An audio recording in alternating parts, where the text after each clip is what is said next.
आतंकवादी आतंकवाद कर रहे हैं, जो हमारे डिफेंस करने वाले हैं उनको कोई फर्क ही नहीं पड़ रहा। अमित शाह जी को कोई फर्क ही नहीं पड़ रहा, आके मॉरल जिम्मेदारी लें कि मैं कान पकड़ के माफी मांग रहा हूं, ये आखिरी गलती है मेरे से, आज के बाद नहीं होगी। ये नहीं कहना चाहिए पहले आके उन्हें। अगर मोदी जी को उनको होम मिनिस्टर रखना ही है तो मोदी जी को माफी नहीं मांगनी चाहिए अमित शाह जी की तरफ से कि मेरे होम मिनिस्टर से गलती हुई है, मैं माफी मांगता हूं। आगे मैं इनको बोलूंगा कि दिन रात आप इलेक्शन छोड़ के, क्रिकेट छोड़ के, कॉर्पोरेशन मिनिस्ट्री छोड़ के आप दिन रात देश की सुरक्षा, आंतरिक सुरक्षा पर का ध्यान रखोगे। ये नहीं बनता मोदी जी का फर्ज। ये है बुनियादी बात। जब तक हम इस पे ध्यान नहीं देंगे हम भटकते रहेंगे। चाइना और पाकिस्तान की जो पॉलिसी है ना, देश को हिंदू मुसलमान के बीच में बांटो, इधर बीजेपी इलेक्शन जीते और इधर चाइना और पाकिस्तान को और फायदा हो, इसमें जब तक हम पड़े रहेंगे मेरे ख्याल से देश जो है हमारा सही रास्ते पे नहीं चल पाएगा। देश की राजधानी दिल्ली में जो आतंकी हमला हुआ उसमें अब तक 13 लोगों की जान चली गई है, 25 से ज्यादा लोग घायल बताए जा रहे हैं। चाइना एक देश है, वहां की राजधानी बीजिंग है। बीजिंग में कोई आतंकी हमला नहीं होता, लेकिन भारत की राजधानी दिल्ली में आतंकी हमला हो जाता है और अभी तक जांच एजेंसियां ये पता नहीं लगा पाई हैं कि असली गुनहगार कौन है। मुसलमान को निशाना बनाया जा रहा है। मेरे साथ सुप्रीम कोर्ट के वकील मेहुल प्राचा जी हैं। सर, आपको क्या लगता है कौन है जिम्मेदार, कौन गुनहगार है? ये संयोग है या फिर प्रयोग है? देखिए इसमें सबसे महत्वपूर्ण बात यह है कि ये बॉम्ब ब्लास्ट के केस, आतंकवाद के केस मैं 2012 तक नहीं लेता था। 2012 में और 13 में इजरायली एम्बेसी बॉम्ब ब्लास्ट का केस मैंने लिया सबसे पहले, और सबसे जल्दी उसकी सुप्रीम कोर्ट से बेल हुई। तो उस समय भी, और मैं इस बात पे ज़्यादा फ़ख्र महसूस नहीं करता, लेकिन क्योंकि मैं केस नहीं लेता था, लेकिन जो सैयद मोहम्मद अहमद काज़मी साहब जो जर्नलिस्ट थे उस केस में, जिनके जो आरोपी थे, उनको मैं ज़ाती तौर पे जानता था। और वो एक करबला में 50,000 करोड़ की ज़मीन है जो कांग्रेस के एक बहुत बड़े नेता उसको कब्ज़ा करना चाहते थे, अहमद पटेल साहब। तो मैं उन्हें पर्सनली जानता था, लेकिन मैंने तब भी वो केस इस शर्त पे लिया था कि मैं ये केस लड़ूंगा तो ज़रूर, लेकिन मैं आपको बरी कराने के लिए ये केस नहीं लड़ूंगा, बल्कि सच्चाई ढूंढने के लिए ये केस लड़ूंगा। उस केस में जल्दी ज़मानत हुई, सच्चाई निकल के ये सामने आई कि उनका कोई हाथ ही नहीं था, बल्कि शायद ये कुछ और लोगों ने ये काम किया हो। उसके बाद पूरे देश से करीब 250 के करीब केसेस मेरे पास आए आतंकवाद के, इस तरह के, और मैंने इसी शर्त पे बहुत सारे केसेस लिए, बहुत सारे लोगों को बरी भी कराया। लेकिन कराया क्यों? उसकी वजह ये थी, जो मैंने हर केस में सबसे ये बोला कि मैं ये केस आपको बरी कराने के लिए नहीं लड़ूंगा, सच्चाई ढूंढने के लिए करूंगा। और ये सच्चाई ढूंढना मैं समझता हूँ बहुत आवश्यक है इस तरह के केसेस में, क्योंकि अगर ब्लास्ट तो अब हुआ है, कोई भी ब्लास्ट हुआ है, अब या तो उस व्यक्ति ने किया है जिसको अरेस्ट किया गया है, उन ग्रुप ने किया है, उन ग्रुप ऑफ पीपल ने किया है जिनको अरेस्ट किया गया है। अगर एक ईमानदारी से ध्यान लगा के ट्रायल होता है तो जितने केसेस मैंने बरी कराए उसमें क्या निकल के आया है कि ब्लास्ट तो किए हुए हैं, लेकिन जिन लोगों को आरोपी बनाया गया है उन्होंने न करके किसी और ने किया है। यानी कि इससे क्या होगा, एक तो ये बेगुनाह है, इनको जेलों में लंबे लंबे समय तक के रहना पड़ेगा। ये भी बहुत बुरी बात है डेमोक्रेसी के लिए, इंसाफ के लिए, परंतु ये छोटी बुराई है। इससे भी बड़ी देश के लिए बुराई क्या है कि जो असली आतंकवादी हैं, जो ये ब्लास्ट करते हैं, ना सिर्फ वो खुले रहते हैं बल्कि उनके हौसले भी बढ़ते हैं कि हम जितना भी और ब्लास्ट करें वो हम पकड़े ही नहीं जाएंगे। बेगुनाहों को, ख़ास तौर पे जो वीकर सेक्शंस के बेगुनाह हैं, जो मुस्लिम हैं, क्रिश्चियंस हैं, आप नॉर्थ ईस्ट में भी जाके देखिए, या आदिवासी क्षेत्रों में आदिवासी हैं जिनको बहुत सारे लोगों को झूठा फंसा दिया जाता है और असली लोग इसमें बेगुनाह बाहर घूमते रहते हैं। तो इस वजह से मेरा एक्सपीरियंस ये है, मैंने बहुत सारे केसेस बरी कराए, ज़्यादातर केसेस में, इन केसेस में असली आतंकवादियों को पकड़ा ही नहीं जाता। तो इसका मतलब ये है, ये बार बार होते रहते हैं। इसका मतलब आप ये कहना चाहते हैं कि पुलिस अपना पीठ थपथपाने के लिए और जनता आक्रोशित ना हो उसके लिए बेगुनाहों को गिरफ्तार करती है, जेल भेज देती है और मामला वहीं शांत हो जाता है। ये अगर ऐसा भी होता है कुछ लेवल पे तो ये छोटी खराबी है। बड़ी खराबी ये है जब किसी साजिश के तहत ये काम किया जाता है, और हमने बहुत सारे केसेस में एस्टैब्लिश किया है, बहुत सारे केसेस में एस्टैब्लिश किया है। तब ये सबसे बुरी बात है देश के लिए कि किसी एक रोग एलिमेंट जो है हमारी एजेंसीज में, वो किसी बाहरी ताकत से, अंदरूनी ताकत से बेगुनाहों को इन केसेस में ना फंसाएं। इसीलिए इन्वेस्टिगेशन इन केसेस में ट्रांसपेरेंटली होनी चाहिए, और ट्रांसपेरेंसी का एक ही तरीका है, वो है इन्वेस्टिगेशन की सारी वीडियोग्राफी की जाए। ये दिल्ली वाले केस में अब देखिए एक और चीज़ है, मैं आपको कानूनी रूप से ही बताना चाहता हूँ, इसलिए आप दिल्ली वाले केस में आए। उससे पहले मैं आपको बैकग्राउंड या परिप्रेक्ष्य देना चाहता हूँ, किस बैकग्राउंड में, किस जो बैकग्राउंड है उसके हिसाब से क्या देखना चाहिए। अब दूसरा, कोई भी अपराध होता है उसमें सबसे पहले क्या तलाश किया जाता है, इस अपराध से फायदा किसे होगा। ठीक है, ये बुनियादी बात है किसी भी क्रिमिनल लॉ की, कोई भी अपराध की। फायदा जिसको होता है सबसे पहला शक उसके पास जाना चाहिए। अब ये जो ब्लास्ट होते हैं, और बहुत सारे ब्लास्ट हुए हैं जिससे किसी ना किसी को बहुत बड़ा फायदा हुआ है। अब जो ये घटनाओं में पकड़े जाते हैं लोग, ख़ास तौर पे जैसे इस केस में और बहुत सारे केसेस में मुस्लिम कम्युनिटी के बहुत सारे लोगों को पकड़ा गया। इस घटना को करने से इन जो लोग पकड़े जाते हैं उनका क्या फ़ायदा होता है? क्या वो भारत राष्ट्र को ये ब्लास्ट करके डरा पाएंगे? क्या वो हमारे देश के वीर सिपाहियों का मॉरल डाउन कर पाएंगे? क्या हो सकता है ये? बिल्कुल नहीं, ये हो ही नहीं सकता। तो फ़ायदा किसको होता है? लेकिन फ़ायदा किसी और का होता है, तो बेनिफिशियरी कौन हुआ? इस चीज़ पे एकदम ट्रांसपेरेंटली इन्वेस्टिगेशन होनी चाहिए कि ये ब्लास्ट करा के क्या भारत के लोगों का कोई हौसला टूट गया? बिल्कुल नहीं हुआ ना, इतने सारे ब्लास्ट हो चुके हैं। भारत के लोग क्या डर गए? नहीं, बल्कि जो भी लोग पकड़े जाते हैं गलत या सही, उनके प्रति नफरत बढ़ जाती हो। तो एंड रिजल्ट क्या हो रहा है? भारत देश को ये कुछ भी नुकसान नहीं पहुंचा पा रहे हैं, भारत की जनता को बिल्कुल भी नहीं डरा पा रहे हैं, फौज को और हमारी फोर्सेस को तो क्या ही डरा पाएंगे। लेकिन इसका एक कुछ ना कुछ रिजल्ट जरूर आता है इस तरह के बड़ी घटनाओं का, और उसकी इन्वेस्टिगेशन करना नितांत आवश्यक है। और सबसे पहले, इन सबसे भी पहले, जो भी व्यक्ति इन एजेंसीज का इंचार्ज है और ये इतनी बड़ी घटना हुई है, इसको सिर्फ लापरवाही मान के छोड़ देना, मेरे ख्याल से इन घटनाओं को आगे के लिए निमंत्रण देना है। सबसे पहले तो अकाउंटेबिलिटी होनी चाहिए। हमारे देश के होम मिनिस्टर साहब हैं अमित शाह जी, उनको इस्तीफा देना चाहिए। अब तक कई बार दे देना चाहिए था, पुलवामा के बाद दे देना चाहिए था, पहलगाम के बाद दे देना चाहिए था, बहुत सारी बार उनको दे देना चाहिए था, मणिपुर के बाद तो दे ही देना चाहिए था, दे देना चाहिए था ना, नहीं दिया। अब कम से कम सबसे पहले वो इस्तीफा दें। जो भी व्यक्ति आरएसएस और बीजेपी में, कोई तो व्यक्ति वहाँ भी उपलब्ध होंगे ना, जो क्रिकेट के अलावा अपने सुपुत्र को क्रिकेट में पोजीशन दिलाने के अलावा और इलेक्शंस में तरह तरह की जुमलेबाजी करने के अलावा और दूसरे चक्करों में जो पड़े रहते हों, उनके पास जो पॉलिटिकल जिम्मेदारियां हैं होम मिनिस्टर साहब के पास, अगर मैं ये मान भी लूँ कि वो बहुत ज़्यादा समझदार और एफिशिएंट होम मिनिस्टर हैं, तो उनके सर पे जिम्मेदारियां इतनी हैं, एक और कोऑपरेशन मिनिस्ट्री भी उनके पास है। तो भारतीय जनता पार्टी में और आरएसएस में कोई भी व्यक्ति जो पूरी डेडिकेशन से होम मिनिस्ट्री का काम देख सके, ऐसे व्यक्ति को बनाना चाहिए।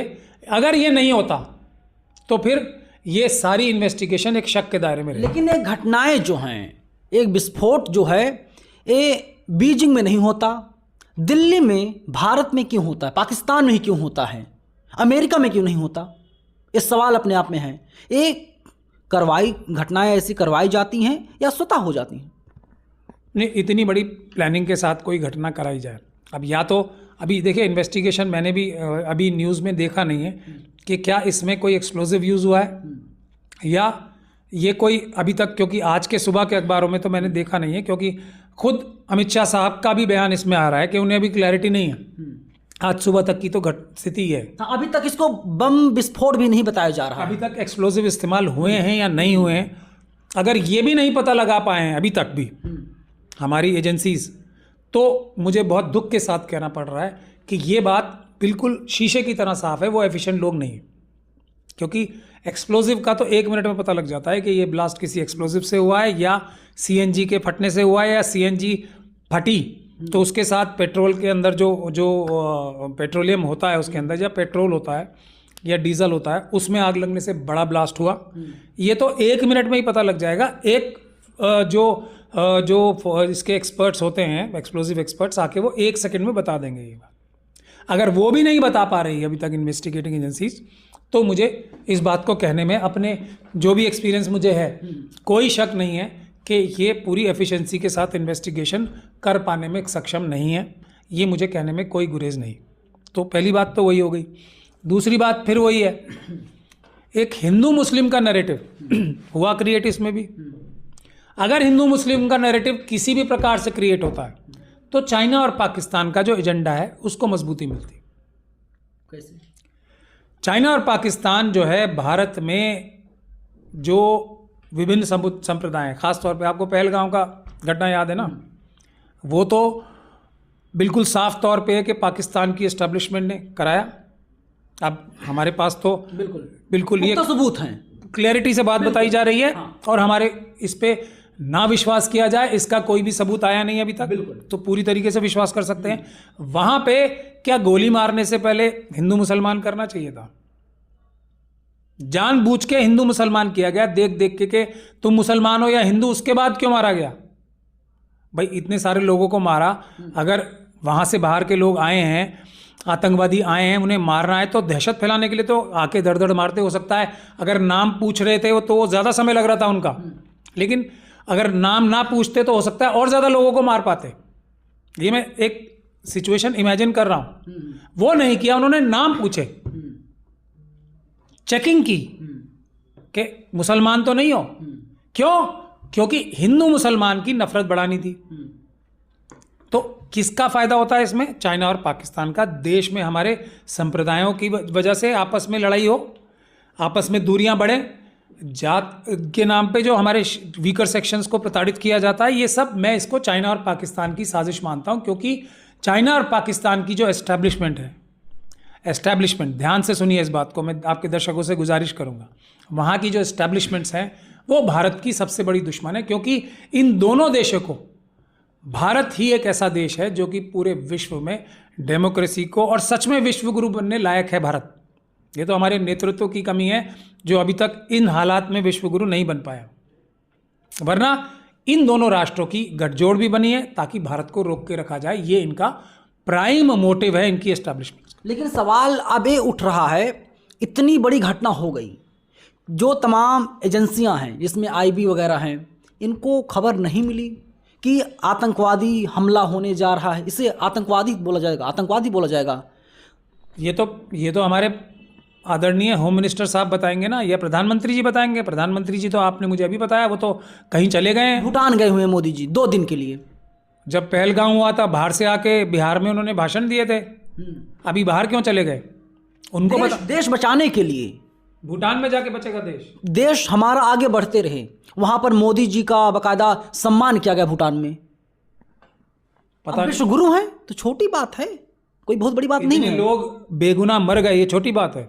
अगर वो ऐसा विश्व गुरु का सम्मान हो रहा है, अगर मोदी जी ऐसा सोचते हैं, और उनकी जो गतिविधि है उससे तो ये साफ नज़र भी आ रहा है कि वो यहाँ के लोगों को सांत्वना देने से, खुद अगर अमित शाह साहब दूसरे कामों में बिजी थे, बिहार का इलेक्शन मैनेज करने में, तो मोदी जी तो कम से कम इसको मॉनिटर करते स्वयं, वो तो होती सीरियसनेस।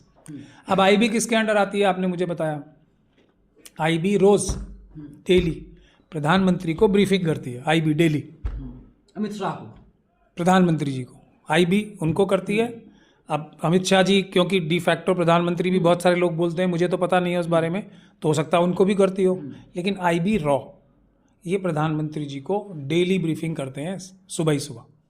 तो अब अगर वो ये बात इतनी बड़ी नहीं बता पा रहे हैं कि हमारे देश की राजधानी में, हार्ट में, उस लाल किले के सामने अगर ये आतंकवादी घटना है, क्योंकि अभी हम खुद कंफ्यूज हैं कि ये आतंकवादी है या एक्सीडेंट है, क्योंकि अमित शाह साहब नहीं बता रहे हैं, मोदी जी नहीं बता रहे हैं, मोदी जी बाहर ही चले गए, किसी ने अब तक ये नहीं बताया।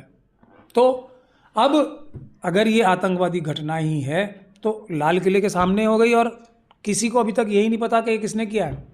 तो ये अब देखिए 24 घंटे से ज़्यादा हो गए। 24 घंटे पहले जब शुरू में सीआरपीसी था, जो टाइम था ना उसमें इन्वेस्टिगेशन ख़त्म करके चार्जशीट फाइल करने का सिर्फ 24 घंटे था ओरिजिनली, जिसको बाद में बढ़ा के 15 दिन फिर 60 और 90 दिन किया गया।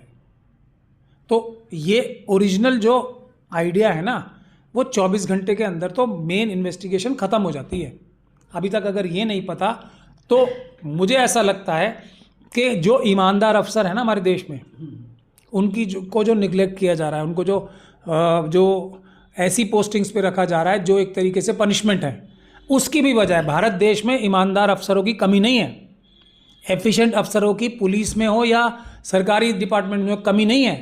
ये जो फेलियर्स हो रहे हैं, चाहे आईबी की तरफ से हो, चाहे रॉ की तरफ से हो, चाहे होम मिनिस्ट्री की तरफ से हो, चाहे प्रधानमंत्री जी की तरफ से हो, इन फेलियर्स की सबसे बड़ी वजह यह है कि आरएसएस और बीजेपी अपने जेब के व्यक्ति, भले ही वो एफिशिएंट हो या एफिशिएंट नहीं हो, लेकिन उनके आज्ञाकारी हो, उनकी सही गलत को यस बॉस कह सकें, ऐसे लोगों को बनाया जा रहा है। वरना पाकिस्तान, बाहर की शक्तियां, आतंकवादी कितनी भी कोशिश कर लें, अगर अफसर ठीक हैं, अफसर ईमानदार बहादुर हैं और जिनकी कमी नहीं है भारत में, उनको लगाया जाएगा ऐसे काम करने के लिए, मुश्किल काम करने के लिए, तो किसी की मजाल नहीं है जो भारत देश में ये गतिविधियां कर पाए। ये एक बुनियादी बात है। अभी लोगों के इमोशंस हाई हैं, लेकिन मेरी बात भी सुनना बहुत ज़रूरी है। ये इमोशन से प्रॉब्लम सॉल्व नहीं होगी, हमें इस बीमारी की जड़ तक जाना पड़ेगा और उसके लिए हमें अपने गिरेबान में देश के अंदर क्या कमियां हैं, हम दुश्मन के रिएक्शंस, हम दुश्मन की गतिविधियों पे कंट्रोल करने का हक जो कैपेसिटी है वो कम रखते हैं। हम दुश्मन की चालों को नाकाम करने के लिए जो एक्टिविटीज़ कर सकते हैं अपनी तरफ से, उस पर हमारा ज़्यादा अधिकार होता है। तो कहीं ना कहीं कमी हमारी तरफ से भी है, और वो कमी सबसे बड़ी ये है कि भारत के अंदर ईमानदारी को प्रमोट नहीं किया जा रहा है, ख़ास तौर पे पिछले 11 साल में, वरना ये घटनाएं नहीं हो सकती। तमाम लोग बोल रहे हैं कि एक कौम के लोग हैं, मुसलमान हैं, ये लोग देश के गद्दार हैं, जहाँ जहाँ आतंकी हमला होता है यही लोग उसको अंजाम देते हैं। ये लोग चाहते हैं कि भारत बर्बाद हो जाए, खाते हैं भारत की और गाते हैं पाकिस्तान की, और मुसलमानों को लगातार गिरफ्तार किया जा रहा है। मतलब जो भी आरोपी हैं, नहीं हैं या जो भी है, लेकिन उनका धर्म जो है इस्लाम है। अच्छा, आप मुझे ये बताइए, आरएसएस और बीजेपी के कितने ज़्यादा लोग आईएसआई के लिए, पाकिस्तान की इंटेलिजेंस एजेंसीज के लिए काम करते पकड़े गए हैं। यहाँ तक कि डीआरडीओ के जो आरएसएस के वो थे, एक बहुत बड़े कहा जाए तो वर्कर थे, वो तो डीआरडीओ के राज बेचते हुए पकड़े गए। आए दिन आरएसएस और बीजेपी के लोग, जो कि मुस्लिम नहीं है, क्योंकि आरएसएस के अंदर तो मुस्लिम्स भी बहुत सारे हैं ना, नहीं है, वो पकड़े जा रहे हैं। अगर पाकिस्तान और चाइना की एस्टैब्लिशमेंट को हिंदू मुस्लिम से हट के अगर भारत देश को, भारत की जनता को डराने का काम करना होता, इंटिमिडेट करने का काम करना होता भारत की सेना को या भारत के आर्म फोर्सेस को या इन्वेस्टिगेटिंग एजेंसीज को, भारत की सरकारों को, तो वो काम करने के लिए तो आप मुझे बताइए, क्या यही लोग जो पाकिस्तान के लिए जासूसी करते पकड़े जाते हैं या दूसरे गंदे घिनौने काम करते पकड़े जाते हैं, उनका प्रयोग नहीं हो सकता? मुसलमानों को ही क्यों प्रयोग करना है इसके लिए? क्यों? क्योंकि बुनियादी बात क्या है, ये घटनाओं को कराने के पीछे आखिरी मकसद ये है कि भारत में धर्म के नाम पे लड़ाई हो। इसी से चाइना और पाकिस्तान भारत को कमज़ोर कर सकते हैं, और उनके पास कोई तरीका नहीं है। हिंदू मुसलमान जो भी करता है वो भारत देश का दुश्मन है। एक मेरा सीधा खुलासा हुआ है कि उरी अटैक बीजेपी गवर्नमेंट ने Kargil, Pulwama, Amarnath, Pathankot, parliament, Akshardham, Kandahar, Kashmiri Hindu, Pahalgam, Red Fort bomb blast, सब कुछ भारतीय जनता पार्टी की सरकार में। नहीं, मैं देखिए, मैं जिस समय मेरे पास इन्वेस्टिगेशन की थोड़ी सी भी पावर आ गई, तब मैं इस बात पे पूरी, अभी ये तो एक वो है जो हमारे अंदाज़ा लगाने वाले काम करते हैं ना, मैं उनको ज़्यादा विश्वास नहीं करता हूँ। ये तो पूरी तरीके से अंदाज़ा लगाने वाला काम है, लेकिन क्योंकि 100 में से 100 चीज़ें ऐसी हो रही हैं, कुछ 1-2 घटनाओं को छोड़ के, मतलब 95% से ज़्यादा बड़ी बड़ी आतंकवादी घटनाएं आरएसएस और बीजेपी के टाइम में हुई हैं, उनके पास जब देश का चार्ज था तब हुई हैं। तो ये बात अच्छा मजबूत अंदाज़ा लगाया जा सकता है कि ये उन्हीं के टाइम होती हैं। तो इसका मतलब या तो वो पूरी तरीके से अक्षम है देश को चलाने के लिए, देश की रक्षा करने के लिए वो पूरी तरीके से फेल हैं, या फिर कोई और बात है। लेकिन मैं उनको इस चीज़ से फ़ायदा होता है, चाइना और पाकिस्तान की इस्टेब्लिशमेंट की जो मेन थीम है कि हिंदू मुस्लिम कराओ देश में, उसका उनको भी लाभ होता है, आरएसएस और बीजेपी को भी। तो ये हिंदू मुस्लिम कराने का फ़ायदा उठाने के लिए ही वो ये गतिविधियों में डायरेक्टली इनडायरेक्टली इन्वॉल्व हो सकते हैं। ये बात मैं कयास नहीं लगाना चाहता। जिस दिन मेरे पास इन्वेस्टिगेशन की थोड़ी भी पावर आ गई, उस दिन मैं दूध का दूध और पानी का पानी ट्रांसपेरेंटली इन्वेस्टिगेशन करा के बिल्कुल करना चाहूँगा। और ट्रांसपेरेंट इन्वेस्टिगेशन जब भी होती है जब उसकी वीडियो ऑडियोग्राफी हो, वरना किसी चीज़ को हमने, तो आपको पता है ना, बैलेट पेपर के लिए भी क्या मुहिम चलाई है, तो सबसे पहला काम क्या किया है, वीडियोग्राफी दो। वीडियोग्राफी जो छुपाता है वो ईमानदार नहीं होता है।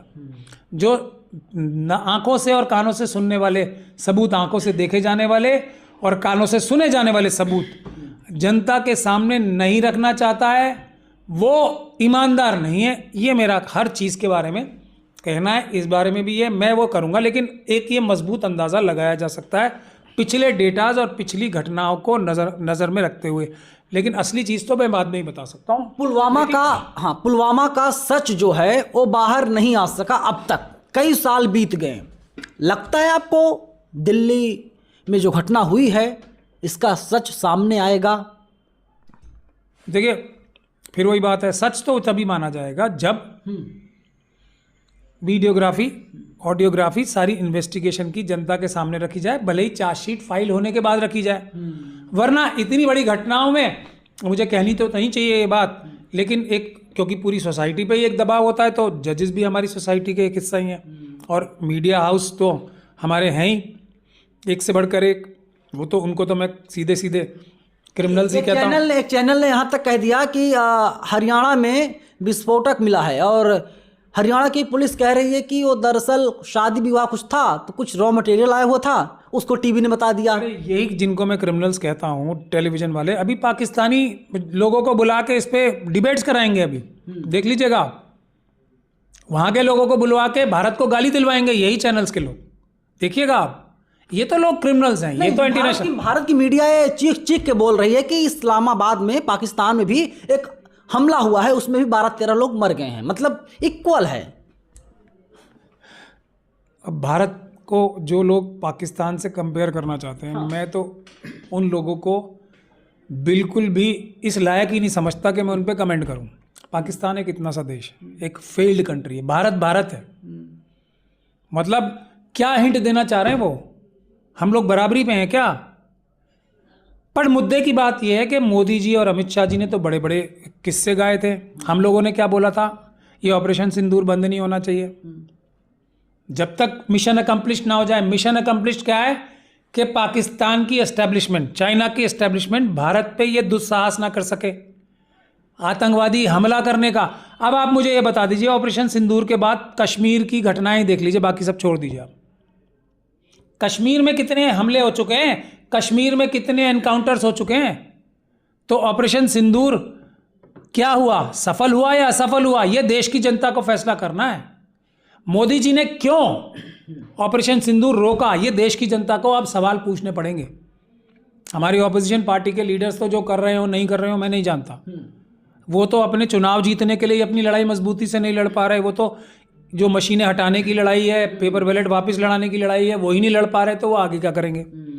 लेकिन देश की जनता को देश बचाने खुद आगे आना पड़ेगा। अब सवाल पूछने का ये है, जो इतनी बड़ी बड़ी मोदी जी ने बात कही थी कि हाँ भाई मैंने पाकिस्तान को कंट्रोल कर लिया है, पाकिस्तान की एस्टेब्लिशमेंट को, अब आतंकवादी हमले नहीं होंगे, ये मोदी जी की गारंटी थी ना।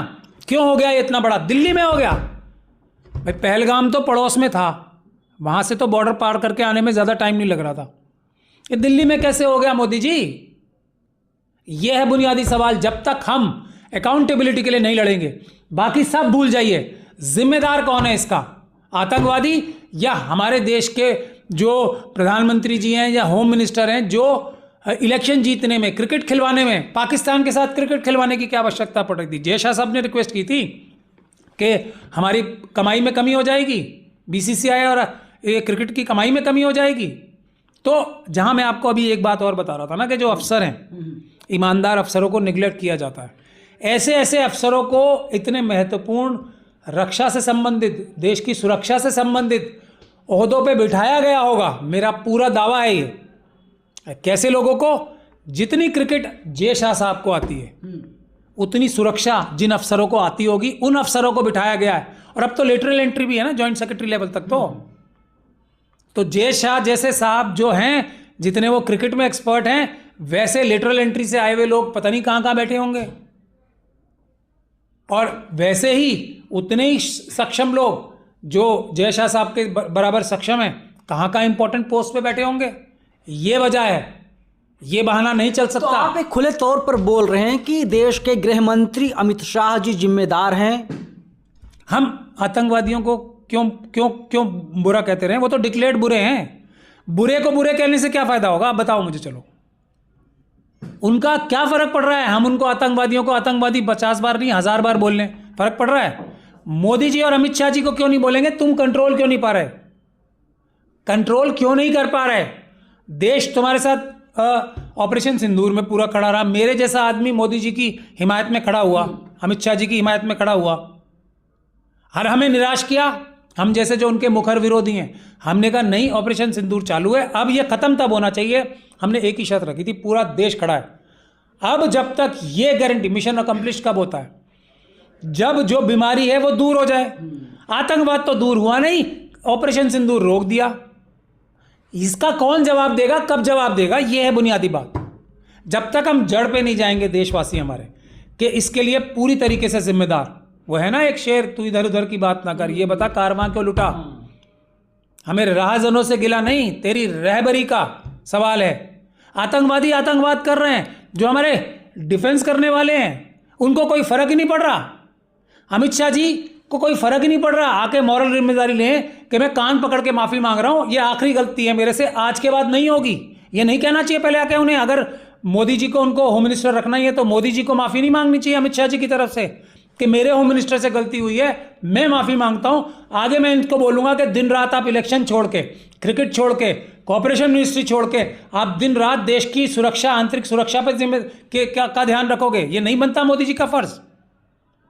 ये है बुनियादी बात। जब तक हम इस पे ध्यान नहीं देंगे, हम भटकते रहेंगे। चाइना और पाकिस्तान की जो पॉलिसी है ना, देश को हिंदू मुसलमान के बीच में बांटो, इधर बीजेपी इलेक्शन जीते और इधर चाइना और पाकिस्तान को और फायदा हो, इसमें जब तक हम पड़े रहेंगे, मेरे ख्याल से देश जो है हमारा सही रास्ते पे नहीं चल पाएगा। बिल्कुल, सवाल अभी भी वही बना हुआ है कि इतनी बड़ी घटना दिल्ली में हो गई। देश की राष्ट्रीय राजधानी दिल्ली है और दिल्ली के दिल में इतनी बड़ी घटना हो गई, लोग मार दिए गए, बेगुनाह मार दिए गए, तमाम माओं ने अपने लाल खो दिए और जिम्मेदारी लेने के लिए कोई तैयार नहीं है। कैमरा पर्सन अमित के साथ मैं नवीन कुमार नंदन, बामसेफ न्यूज़ दिल्ली।